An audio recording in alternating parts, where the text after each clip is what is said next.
नर्मदा परिक्रमा पूर्ण करून परतलेल्या भाविकांचे लोणीकंद गावात जल्लोषात स्वागत.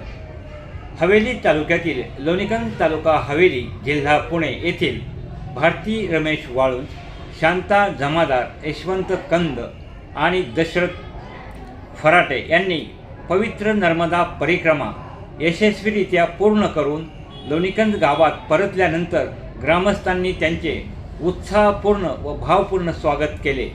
तब्बल 103 दिवसाची कठीण व आध्यात्मिक नर्मदा परिक्रमा पूर्ण करून ते सुखरूप परतल्याने परिसरात आनंदाचे वातावरण निर्माण झाले आहे.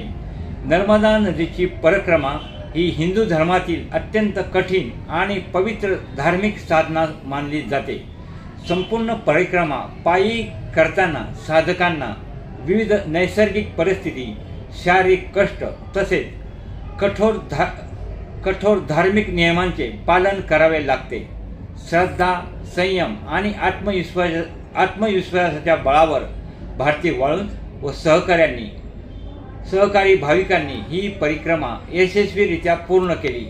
परिक्रमा पूर्ण करून लोणीकंद येथे आगमन होतात ग्रामस्थांनी फुलांचा वर्षाव करत हार घालून आणि पारंपरिक पद्धतीने त्यांचे लोणीकंद येथील ग्रामदैवत श्री म्हसोबा मंदिरात जल्लोषात स्वागत केले. यावेळी हवेली पंचायत समितीच्या सदस्या मोनिका कंद, सामाजिक कार्यकर्ते उत्तमराव भोंडवे, हरिभक्त परायण गुलाबराव कंद, बाळासाहेब मोरे, निवृत्ती कंद, जनार्दन वाळुंज, चंद्रकांत वाळुंज, अंजली वाळुंज आदी मान्यवर उपस्थित होते. त्यांनी भाविकांचा सत्कार करून त्यांच्या आध्यात्मिक प्रवासाचे कौतुक केले.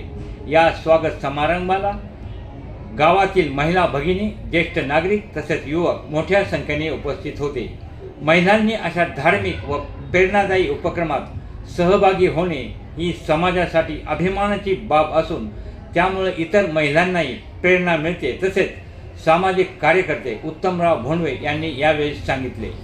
लोणीकंद ग्रामस्थांनी भारती रमेश वाळुंज यांच्या चिकाटीच्या व श्रद्धेचे कौतुक करत त्यांना पुढील आयुष्यासाठी शुभेच्छा दिल्या. परिक्रमेतील अनुभव त्यांनी उपस्थितांसमोर मांडताना हा प्रवास आयुष्याला नवी दिशा देणारा आणि आध्यात्मिक समाधान देणारा असल्याचे नमूद केले. धार्मिक वातावरणात पार पडलेल्या या कार्यक्रमामुळे लोणीकंद गावात भक्तिमय वातावरण निर्माण झाले आहे. महाराष्ट्र 24 लाईव्ह न्यूजसाठी ज्येष्ठ पत्रकार गौतम पाटोळे, कॅमेरामन लहू जाधव, आळंदी देवाची, पुणे.